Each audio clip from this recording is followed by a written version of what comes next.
ज्योतिष कहता है कि मनुष्य अपने ही कर्मों का फल पाता है। कर्म कैसे फल देता है, यह इस प्रसंग से समझे। एक दिन एक राजा ने अपने 3 मंत्रियों को दरबार में बुलाया और तीनों को आज्ञा दी कि एक एक थैला लेकर बगीचे में जाएं और वहां से अच्छे अच्छे फल जमा करें।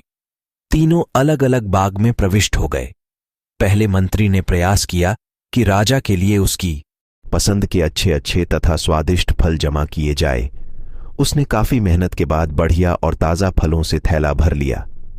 दूसरे मंत्री ने सोचा, राजा हर फल का परीक्षण तो करेगा नहीं, इसलिए उसने जल्दी जल्दी थैला भरने में ताजा, कच्चे, गले सड़े फल भी थैले में भर लिए।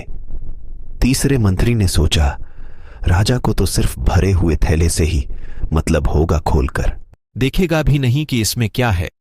उसने समय बचाने के लिए जल्दी जल्दी इसमें घास और पत्ते भर लिए और अपना समय बचाया। दूसरे दिन राजा ने तीनों मंत्रियों को उनके थैलों के साथ दरबार में बुलाया और उनके थैले खोलकर भी नहीं देखे और आज्ञा दी कि तीनों को उनके थैलों समेत दूर स्थान के एक जेल में 15 दिन के लिए कैद कर दिया जाए। अब जेल में उनके पास खाने पीने को कुछ भी नहीं था सिवाय उन फल से भरे थैलों के। तो जिस मंत्री ने अच्छे अच्छे फल जमा किए वो तो आनंद से खाता रहा और 15 दिन व्यतीत हो गए। फिर दूसरा मंत्री जिसने ताजा, कच्चे गले सढ़े फल जमा किए थे, वह कुछ दिन तो ताजा फल खाता रहा, फिर उसे सड़े फल खाने पड़े, जिससे वो बीमार हो गया और बहुत कष्ट उठाने पड़े। और तीसरा मंत्री जिसने थैले में सिर्फ घास और पत्ते जमा किए थे, वो कुछ ही दिनों में भूख से मर गया। अब आप अपने आप से पूछिए कि आप क्या जमा कर रहे हो।